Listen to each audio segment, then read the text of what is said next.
atención de calidad, gratuita, para la población que no cuenta con seguridad social. Ese es el propósito. Y vamos a contar con el apoyo de todos los mexicanos para que entre todos logremos este propósito, establecer un sistema de salud eficiente y equitativo, con justicia para nuestro pueblo. Vamos a informar sobre este programa. Le vamos a llamar, porque así lo decidieron los servidores públicos, los médicos, se le va a llamar el pulso de la salud. Yo era partidario de el quién es quién en la salud, pero porque ya está más conocido el quién es quién, pero ellos defendieron el punto y me mayoritearon. Y va a ser el pulso de la salud. Entonces, el doctor Hugo López-Gatell va a informarnos. Muchas gracias, señor presidente. Muy buenos días a todas y todos. Muy buen día, compañeros del sector salud. Como ha anunciado el presidente, nos interesa mucho que la población conozca de manera directa cómo va a progresar el nuevo Sistema Nacional de Salud. En estas primeras 2 semanas del año ha habido distintas especulaciones y ha habido sentimientos de angustia que se han generado en la población pensando que estos cambios, que son muy profundos, que son radicales, pudieran limitar la capacidad de garantizar el derecho a la protección de la salud. Hoy queremos ser muy claros, muy enfáticos, explicando los elementos básicos de por qué estamos tan confiados que vamos a lograr arrancar de donde está el Sistema Nacional de Salud, con sus grandes carencias, sus grandes limitaciones, las que fuimos reconociendo a lo largo de varios meses ya estando en el gobierno y que el presidente había constatado a lo largo de varios años antes del inicio de este gobierno. Nos interesa que la población tenga tranquilidad, que sepa que en ningún momento se van a reducir los derechos, todo lo contrario, vamos a ir aumentando y lo vamos a hacer en algunos casos de manera muy acelerada. Hay otros cambios que requieren sus tiempos porque implican construcciones, implican remodelaciones, implican contrataciones de los equipos de salud. Pero vamos a ir explicando el ritmo al que va a ir avanzando esto y la certeza, la garantía que tiene que tener la población es en ningún caso vamos a ir para atrás. Todo lo contrario, vamos a ir avanzando en este asunto. Ahora, los propósitos de esta presentación semanal, como lo ha dicho también el presidente, es tener este diálogo. Nos interesa también saber si la población identifica que alguien de manera injusta, de manera inadecuada, le está queriendo cobrar por los servicios cuando los servicios deben ser gratuitos para la población no asegurada en el sistema público de salud. Y, como lo explicaré ahora, tenemos un canal abierto, un mecanismo de reporte y estamos con gusto en posibilidad de recibir cualquier denuncia, cualquier queja para atenderla de manera inmediata. Y esto nos va a permitir que no se generen estas confusiones o que haya quien pretende hablar a nombre del pueblo presentando casos puntuales o reportajes de situaciones donde se pueden cobrar o se pueden negar los servicios. Queremos saberlo de manera directa, que la ciudadanía sepa, que el pueblo sepa que tiene un gobierno que le va a responder y que se puede dirigir directamente a nosotros. La siguiente. Lo que quiero explicar primero es el Sistema Nacional de Salud no desapareció, como algunos dijeron, el 1 de diciembre.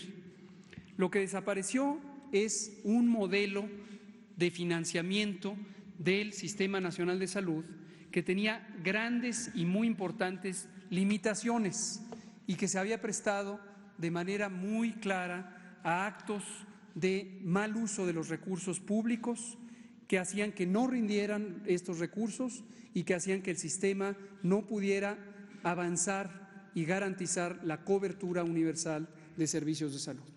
Pero obviamente los centros de salud, los hospitales generales, los hospitales especializados siguen estando ahí, siguen teniendo personal de salud comprometido que está trabajando las 24 horas al día. Ahí están y la población debe saber claramente eso y debe saber que puede en todo momento ir a estas unidades de salud y que también estas unidades de salud van a ir mejorando en su calidad, en su capacidad y en su número. Entonces, en esta tabla lo que vemos es el número de unidades de salud que existen y está dividida para población asegurada en la parte de arriba de la diapositiva en rojo claro y para la población no asegurada en la parte oscura de la diapositiva. Y vemos que tenemos unidades básicas de salud, los conocidos como centros de salud, los hospitales generales y los hospitales de especialidades. Y tenemos más de 22,000 unidades de salud en todo el país, abiertas para recibir a la población.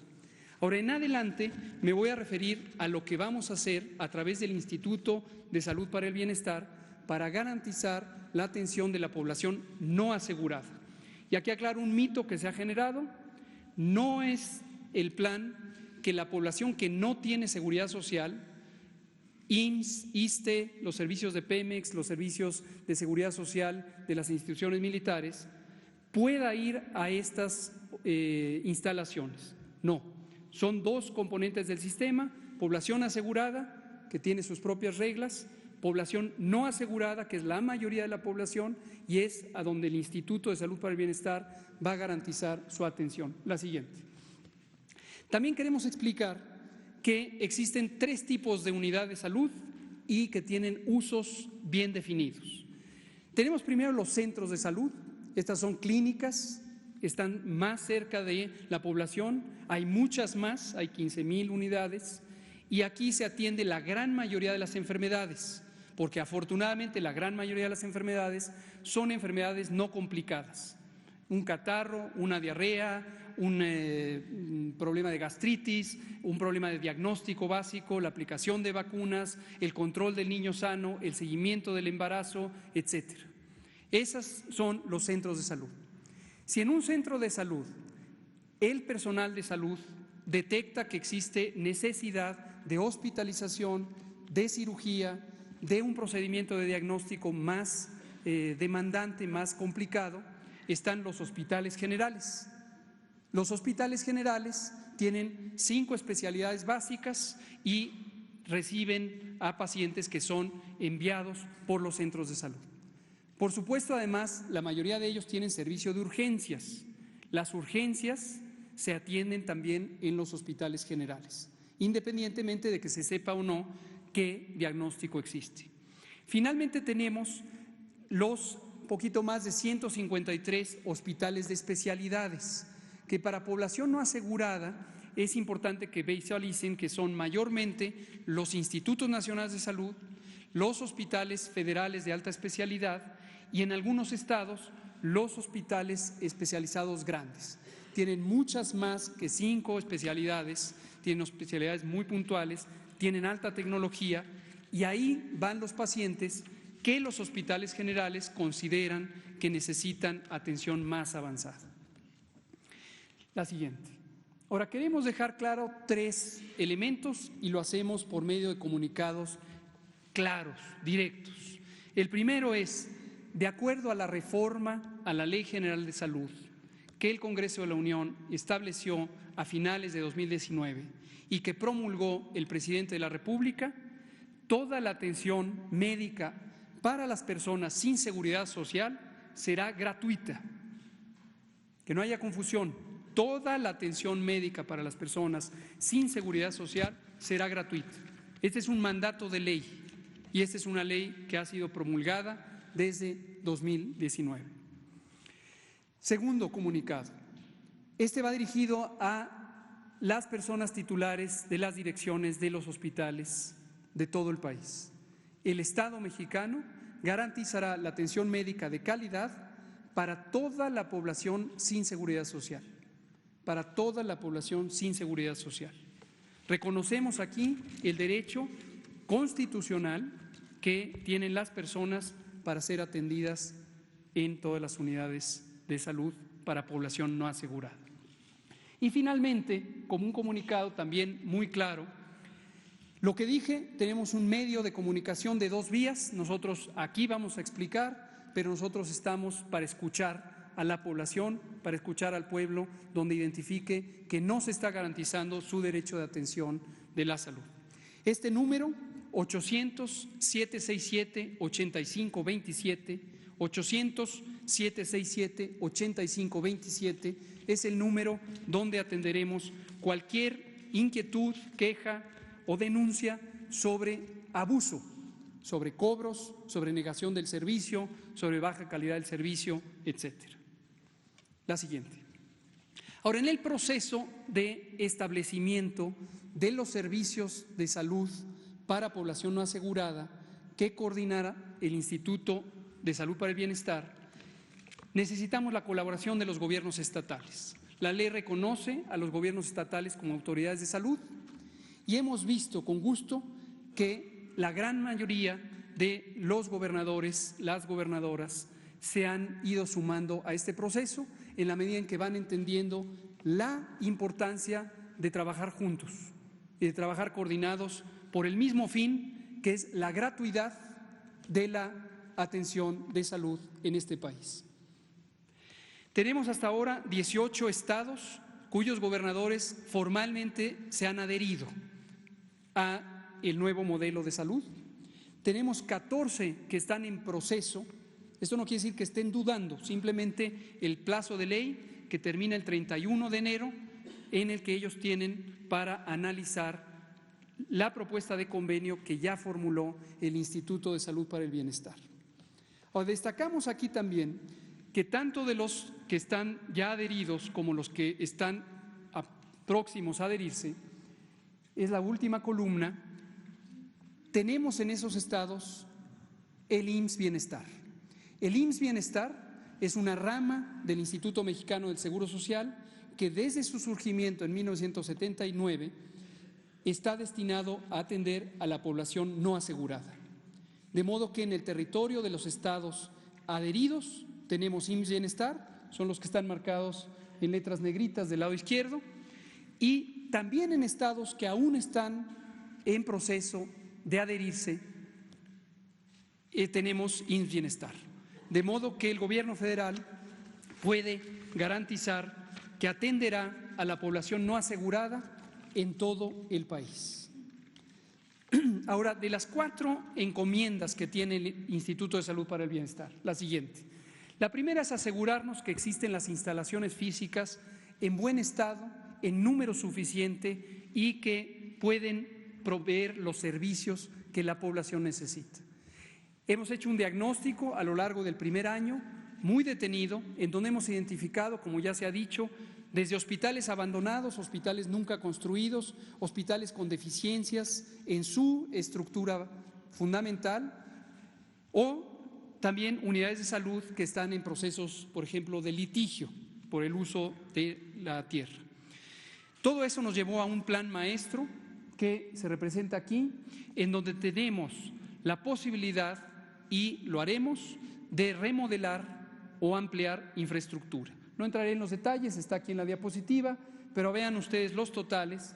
Tenemos para 2020 más de 5,000 centros de salud y 700 hospitales que van a ser sujetos de este proceso de reparación. Y el arquitecto Carlos Sánchez, allá presente, está encomendado a dar seguimiento a esto. Al año siguiente tendremos 387 centros de salud, 617 hospitales y finalmente en 2020 tendremos 460 centros de salud y 440 hospitales que estarán en algún proceso de reacondicionamiento, ampliación o remodelación, eventualmente también en algunos casos construcción. Y esto sin contar lo que por su parte también hará el IMSS para la población asegurada, en el IMSS Bienestar, en donde estaremos anunciando distintos elementos de obra, también de acondicionamiento, ampliación o construcción. La segunda encomienda que tiene el Instituto de Salud para el Bienestar es la basificación del personal, que lleva hasta 10 o 12 años trabajando por contratos temporales. Esto, queremos también dejarlo claro, atiende a 3 necesidades. La primera es tener un sistema de salud eficiente que garantice los servicios de salud para la población no asegurada. Lo segundo es que es un elemento de estabilidad para el sistema en la medida que el personal se sienta comprometido con la institución cuando la institución le respalda y le cobija. Y lo tercero es un elemento esencial de justicia laboral. No podemos tener elementos que están contratados de manera irregular y cuya economía para ellos, para sus familias, está afectada por esta inestabilidad. Estamos comprometidos con la justicia social y la justicia laboral.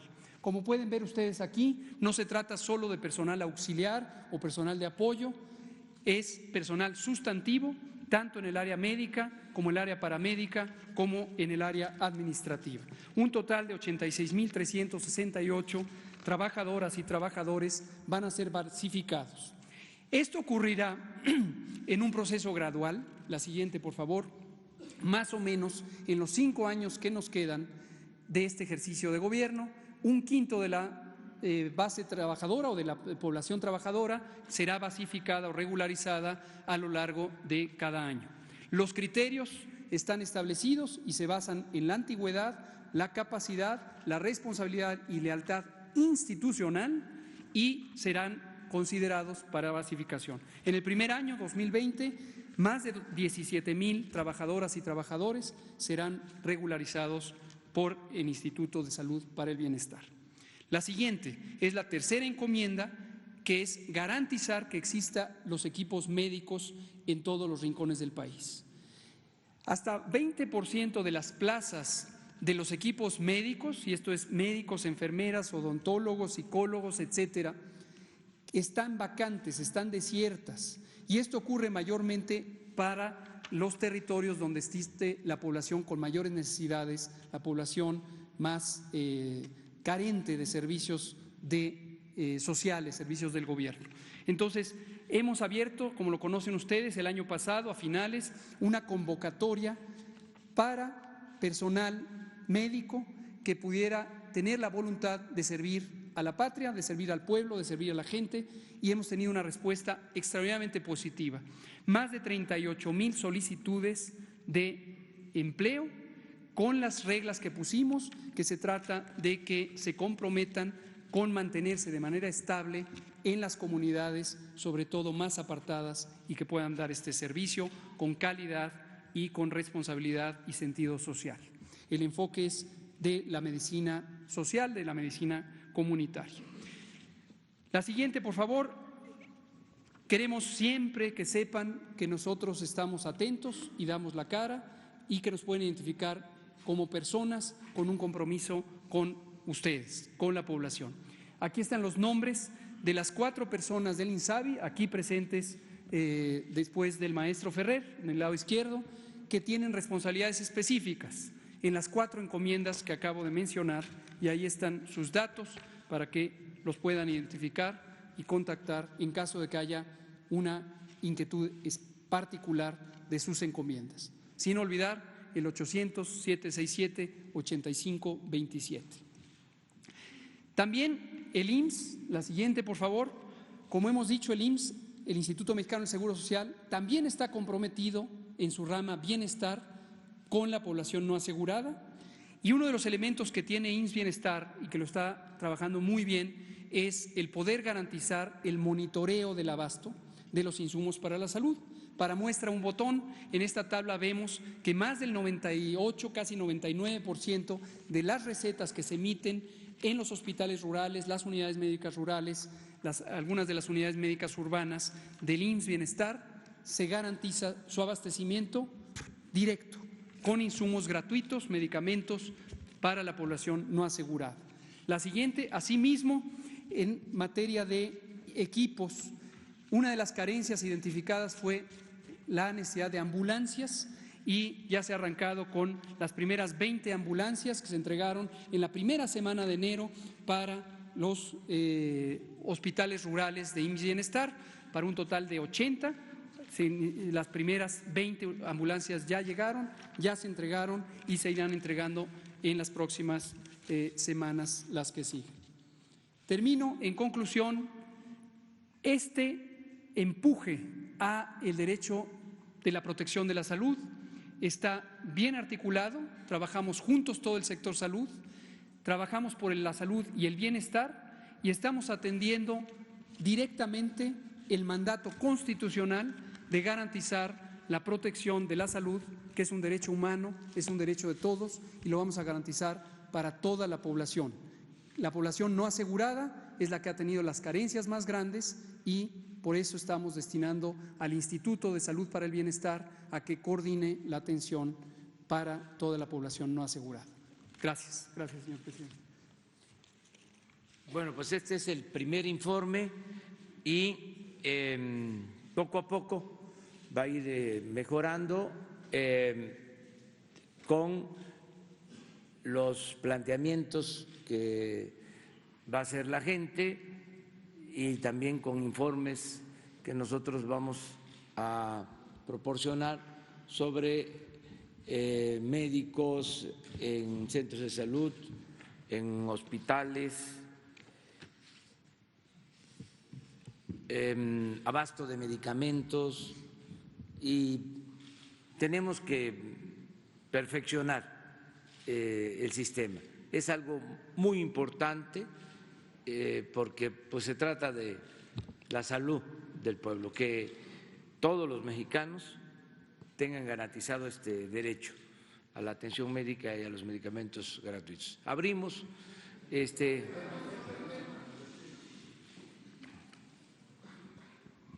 buenos días, presidente. Una pregunta, cuando un estado, un gobernador se adhiere al INSABI, ¿cuál es su responsabilidad mínima? Los gobernadores panistas están diciendo que ellos no pueden atender enfermedades del tercer nivel como el cáncer. ¿A qué se hacen responsables los gobernadores? Gracias. Mire, nosotros vamos a esperar todavía a que concluya el término legal. No queremos polemizar sobre esto. Ya se ha conseguido que un número importante de gobernadores acepten este método de trabajo y no dudo que antes de que termine el plazo, creo que es 31 de enero, se adhieran otros. De todas maneras, ya estamos trabajando. Es importante aclarar de que en algunos estados, no en todos, en 19 estados hay el sistema IMSS Bienestar.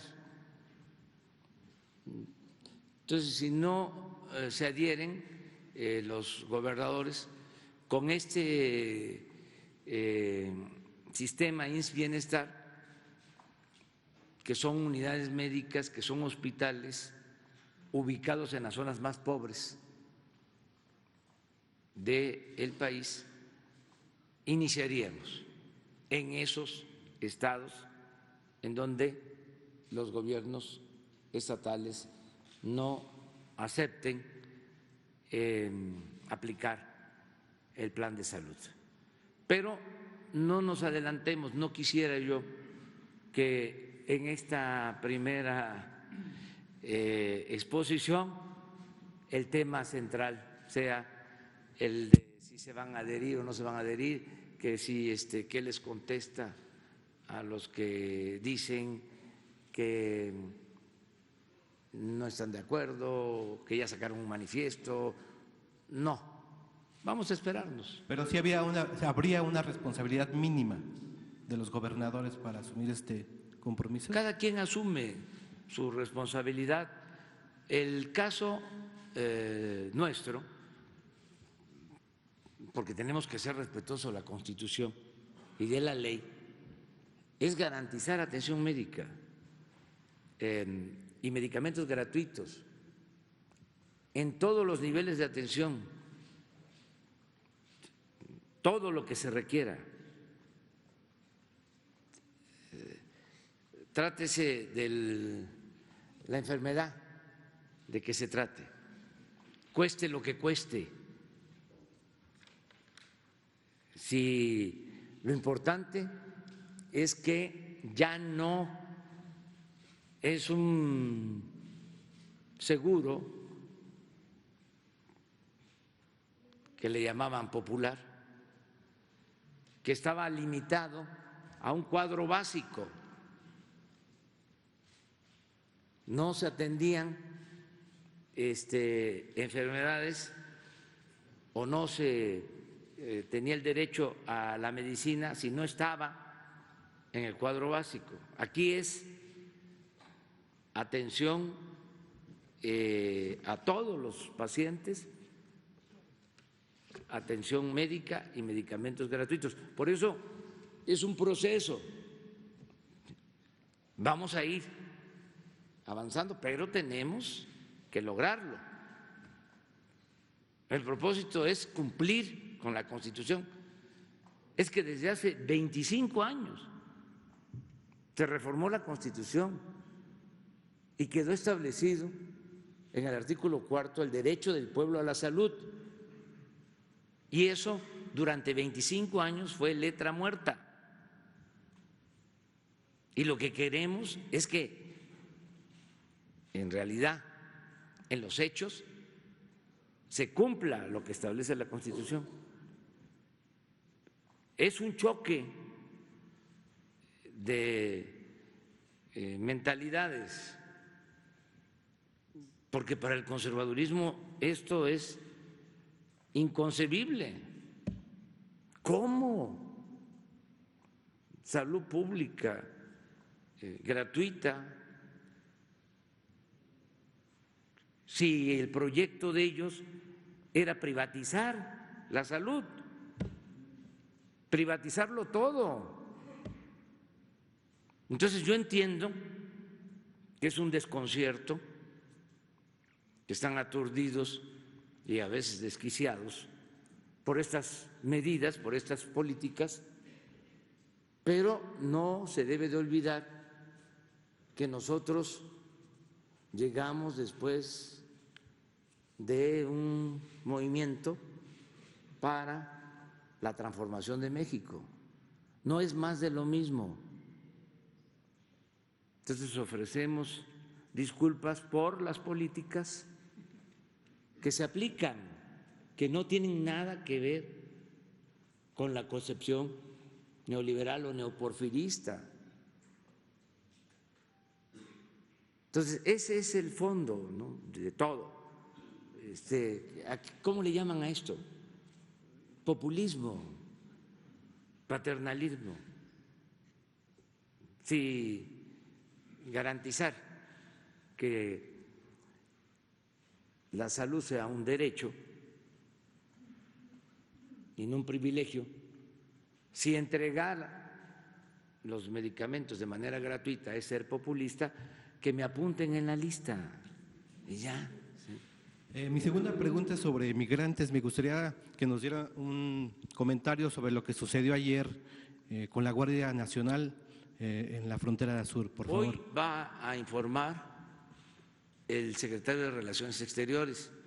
Jesús les va a comentar, creo que a las 11 de la mañana Va a haber una conferencia de prensa para explicar todo, para informar ampliamente sobre el tema de migrantes. Va a ser en Relaciones Exteriores, Marcelo Ebrard, a las 11 de la mañana. Sobre el tema. Van a informarles a las 11 ampliamente. Presidente, buenos días, funcionarios que acompañan al presidente. Presidente, ¿cómo usted dice que llevan 24 años de letra muerta el artículo 4 constitucional donde se debe del Estado, se compromete a ofrecer salud a todos los mexicanos? ¿Cómo poner esa ley que no continúe siendo letra muerta? Porque finalmente su sexenio se termina en 5 años y quizá vuelva a gobernar su partido o quizá no. ¿Cómo hacer o poner unos corchetes para que no les dé la tentación de que otra vez impongan pues la falta de servicios médicos a los mexicanos, como sucedió con el Obamacare en Estados Unidos con el presidente Obama y obviamente Trump intentaba quitar ese servicio médico? Es muy buena tu pregunta. Vamos a acreditar el sistema y luego vamos a buscar la forma de que sea de aplicación obligatoria y sobre todo que se cuente con el presupuesto, porque por lo general la Constitución establece derechos, ¿no? Pero son principios generales. Y si esos principios, esos derechos no tienen respaldo presupuestal, pues es pura demagogia, que es lo que ha venido sucediendo. En el caso de la pensión a adultos mayores y pensión a niñas, niños con discapacidad y las becas para estudiantes pobres, eso va a quedar establecido en la Constitución, se va a elevar a rango constitucional y si logramos que los legisladores lo aprueben, se va a establecer en un renglón, en 2, de que nunca el presupuesto para estos programas va a ser menor al ejercido el año anterior, o sea, por ley, pero a nivel constitucional. Puede ser que nos digan los constitucionalistas, eso no es correcto en técnica parlamentaria o en derecho constitucional. ¿Sí? Para eso están las leyes secundarias, para eso están los reglamentos, tantas cosas.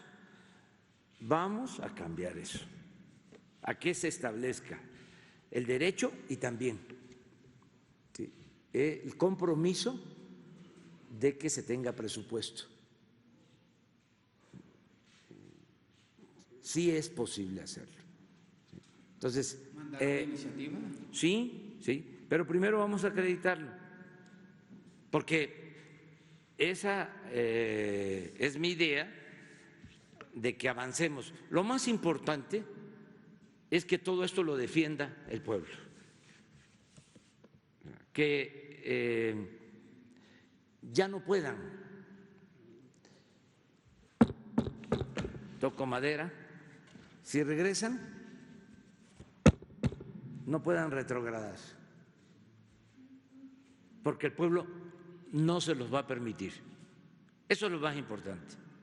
Si hay una voluntad colectiva dispuesta a hacer valer sus derechos, no van a poder. Pero no estaría mal acompañar ¿sí? esa conciencia ciudadana con una reglamentación legal, que por ejemplo no es fácil tener en el Congreso 2/3 partes de la votación para una reforma constitucional. Dejar esto bien establecido, ese es el propósito, para que no puedan dar marcha atrás, porque van a intentarlo, van desde luego, bueno,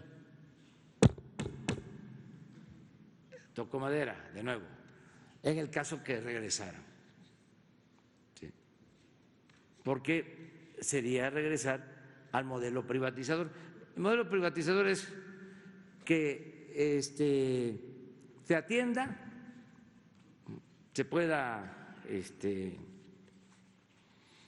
salvar de que tenga para pagar la atención médica y un especialista y estar en una buena clínica. Es lo mismo en el caso de la educación, que estudie el que tenga para pagar colegiatura. Poner la educación como querían al mercado, como si fuese una mercancía, para que la adquiera el que tenga dinero. Entonces, ni la salud ni la educación son privilegios, son derechos que tienen los ciudadanos, que tiene todo el pueblo. Esa es la diferencia. Y otra pregunta sobre el mismo tema de salud. Presidente, el problema de la salud mental en México es grave. Están los hospitales psiquiátricos, que además algunos de ellos no están bien atendidos. La persona o las personas que padecen enfermedades mentales, obviamente es por la desintegración familiar, que también conlleva a que los jóvenes o adolescentes y posteriormente adultos se conviertan en sicarios y también consumidores de drogas de diferente índole. ¿Cuál es la campaña de su gobierno que va a implementar en ese sentido o si tiene contemplada una partida para ese tema? Es atención integral a la salud. Pero a ver, doctor. Un gusto, presidente. Desde el 5 de julio de 2019 anunciamos en este espacio la Estrategia Nacional de Prevención de Adicciones, Juntos por la Paz. No es la que va a implementar, es la que ya empezó. Juntos por la Paz es una estrategia integral que tiene un componente muy fuerte de comunicación, lo identifican por el paraguas verde, que convoca al diálogo, a que la población, sobre todo las y los jóvenes, puedan acercarse y vincularse significativamente con sus comunidades y sus familias, pero también con los servicios públicos del gobierno.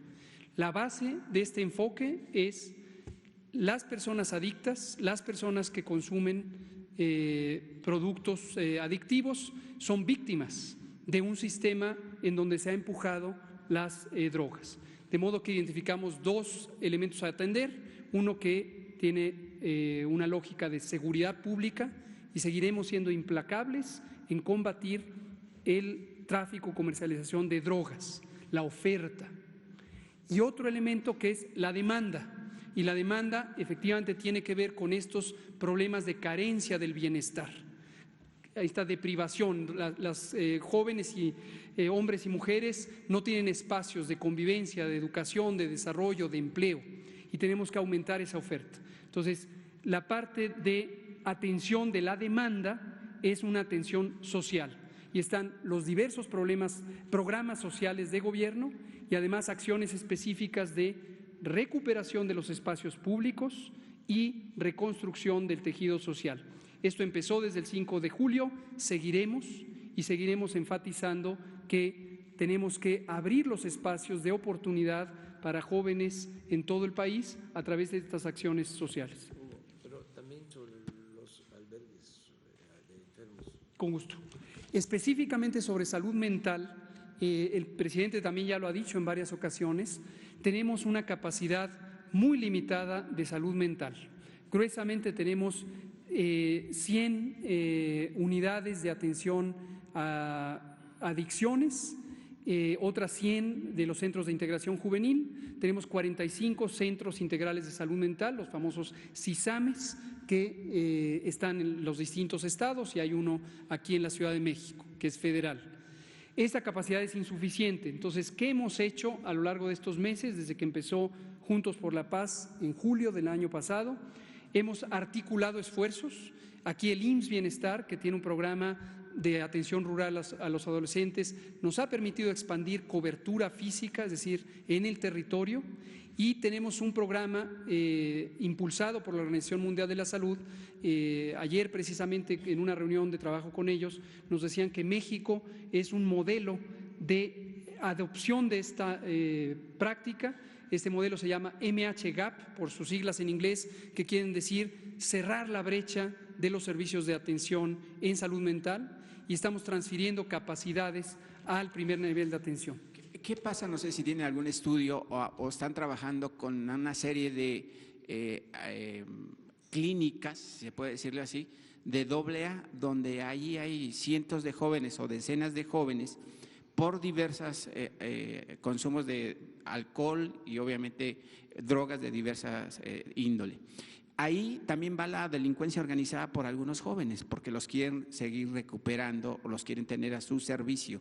¿Cómo va a ser esa recuperación de esos jóvenes que están ahí, que además se violentan también sus derechos humanos? Porque algunos son golpeados y la familia realmente ya no los quiere porque son un problema, por así decirlo. Sí. ¿Cómo van a trabajar con esas clínicas de AA, donde además les cobran grandes cantidades por tratar de salvarlos y al final salen peor? Sí, gracias por la pregunta. Efectivamente, en todo el territorio del país existen estos espacios comunitarios o clínicas de Alcohólicos Anónimos y otras organizaciones semejantes. El modelo ahí funciona desde hace varias décadas. Es un modelo de apoyo de pares, asistencia mutua o ayuda mutua. Sin embargo, han proliferado desde hace varias décadas estos servicios de internamiento temporal, los llamados anexos, donde no existen prácticas reguladas y no ha habido nunca por parte del gobierno un esfuerzo de regular, de profesionalizar estas prácticas. La Comisión Nacional contra las Adicciones, la CONADIC, que próximamente se integrará junto con los servicios de salud mental en una sola entidad, está trabajando ya en este acercamiento para lograr no solo regular, sino profesionalizar y tener justamente, nos tenemos que anticipar al crimen, recuperando estos jóvenes para el bien de ellos mismos, para el bien de la sociedad, para el bien de las comunidades. Gracias. Dos mujeres, las dos hombres, a ver, las dos atrás, las dos. Dos compañeras. Que hoy iban a dar la lista de las 30 enfermedades que van a entrar a gastos catastróficos, las 20 enfermedades. Gracias. De gastos catastróficos. Entonces, quería saber qué enfermedades son y si nos pueden decir qué presupuesto están considerando para estas enfermedades. Y otra pregunta, los estados que no entren o no se adhieran al INSABI, ¿en algún momento podrán tener acceso a los 40,000 millones de pesos o aparte de este monto? Gracias. Sí, no va a haber ningún problema. No es un asunto económico. O sea, los recursos son de todos los mexicanos y no van a faltar. No se va a castigar a nadie no entregando los fondos. Los estados tienen garantizado, estén o no estén adheridos, sus presupuestos de salud, sin ninguna condición, sin ningún problema. Lo que queremos es que se orienten bien los fondos que se van a destinar para garantizar atención médica y medicamentos gratuitos. Lo que no queremos es la corrupción, lo que no queremos es que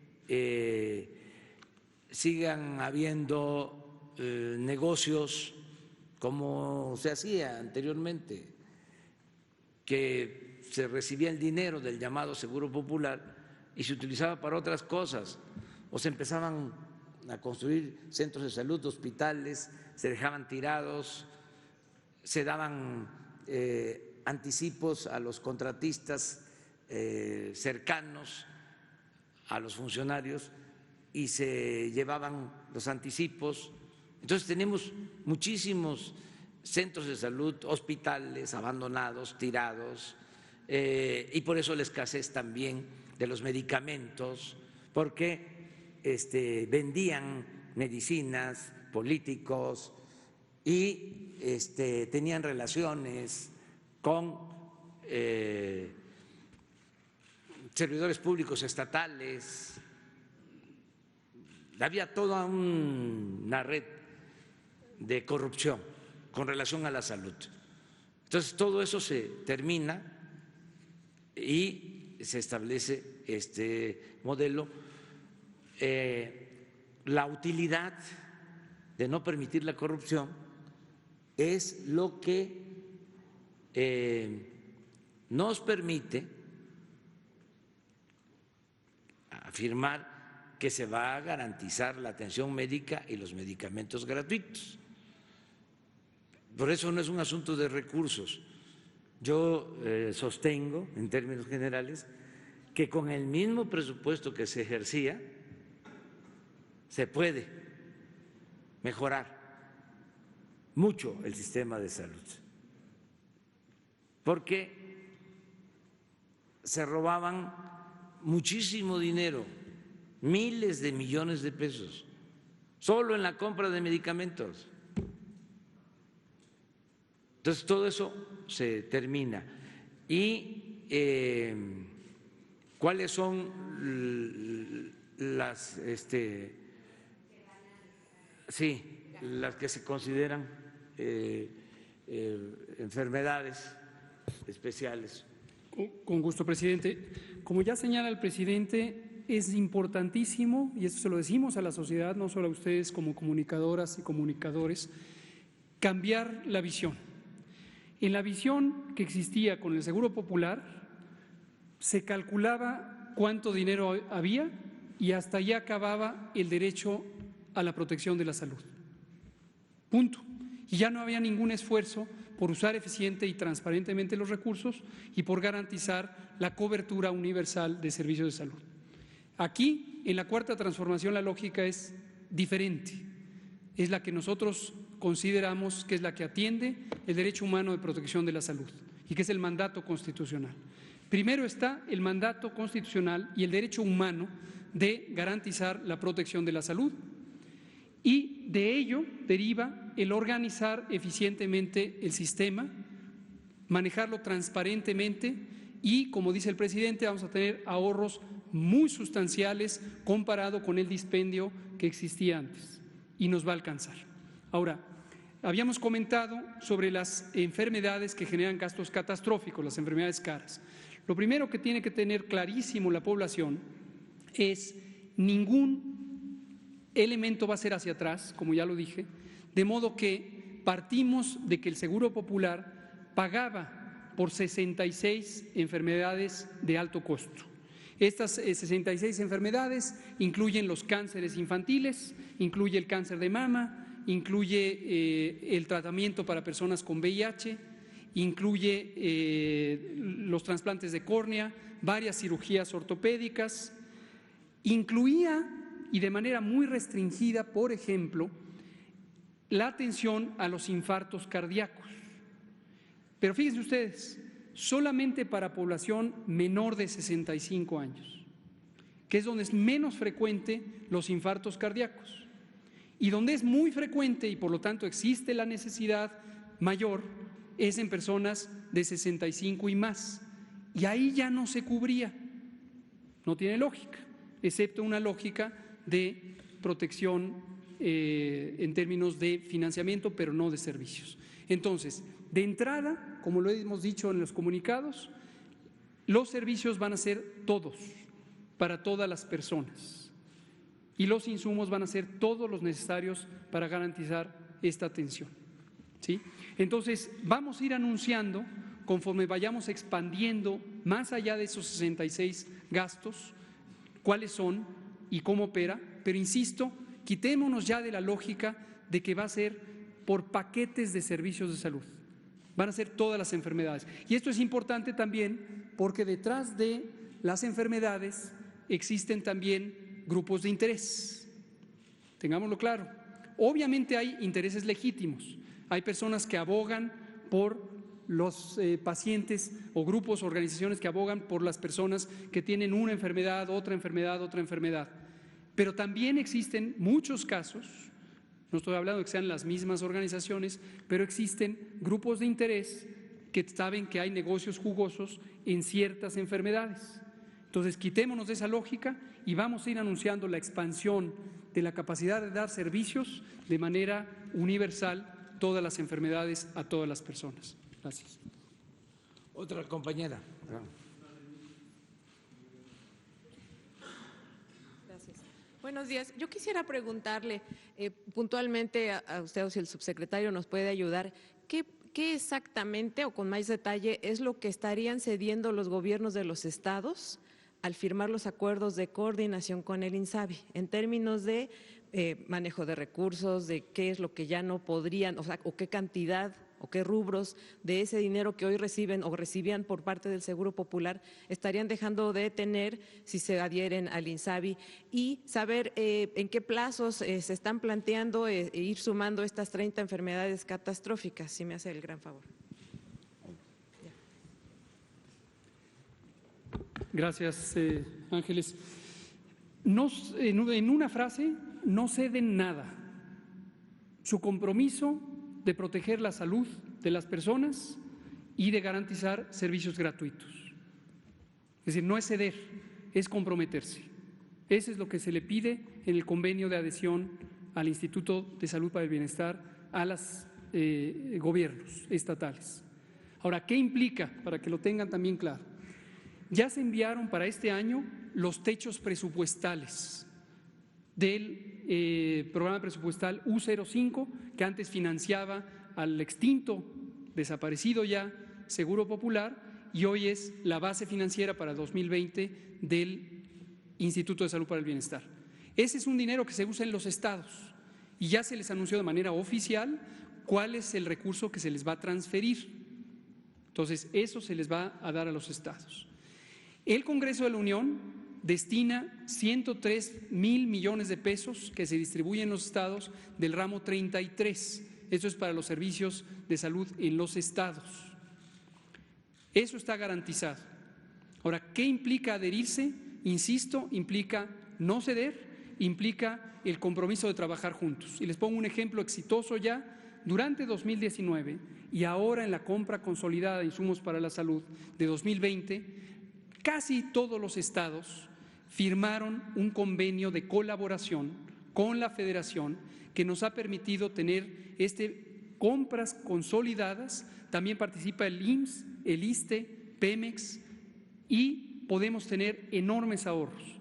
Entonces, no es ceder, es comprometerse a trabajar con el gobierno federal, que está dispuesto y lo va a lograr, a garantizar los servicios de salud gratuitos para la población no asegurada. Bueno, vámonos por acá. Dos. Ustedes dos. Sí, buenos días, señor presidente. Mira, primero, ayer se dio a conocer los 35,000 homicidios del año pasado. Algunas personas preguntan, en todas las mañaneras que yo he escuchado, usted ha hablado muy fuerte de los conservadores, de la prensa fifí, pero nunca ha hablado mal de los cárteles de la droga. ¿Su pelea no es con ellos? Ahora hablamos mal de ellos. ¿Sí? Ahora ¿Se ha mismo, hablado sí, fuerte? Sí. Son, desde luego, organizaciones que le hacen mucho mal al país, a la sociedad, y que, a diferencia de antes, ya no cuentan con protección del gobierno. Ahora el que la hace, la paga. No es como antes, que ellos gobernaban México. Ahora es distinto. yo creo que tenemos que seguir combatiendo al crimen, a estas organizaciones. Lo que sucede, a lo mejor por eso su duda, es de que le estamos dando casi el mismo peso a la delincuencia de cuello blanco que a la delincuencia organizada. Porque yo sostengo desde hace mucho tiempo, y esto a lo mejor es inédito, que el principal problema de México es la corrupción política. En otra concepción, puede ser que se considere que el principal problema sea el crimen organizado o la delincuencia común. Yo sostengo que el daño mayor a México lo han hecho los delincuentes de cuello blanco, sean políticos o empresarios, o mejor dicho, hombres de negocios disfrazados de empresarios. Entonces, por eso a lo mejor no ha escuchado mucho sobre esto, pero queremos ir al fondo, no a la simulación. Llegó un momento que la revista Forbes o el grupo Forbes ponía a Guzmán Loera en la lista de los más ricos de México, en los 10 más ricos de México y en la lista de los más ricos del mundo. Y yo creo que no obedecía a la realidad, que era muy espectacular, ¿no? Pero las grandes riquezas que se hicieron, se amasaron en el periodo neoliberal al amparo del poder público, superan con mucho lo que llegó a acumular Guzmán Loera. Era una forma de desviar la atención frente al saqueo que se estaba llevando a cabo. Entonces, sí, desde luego, no hay protección, no hay acuerdo con las organizaciones criminales. No hay Nosotros no establecemos relaciones de complicidad con nadie. No hay acuerdo, no hay pacto. No es como lo hacían antes. O sea, no es el caso del señor García Luna.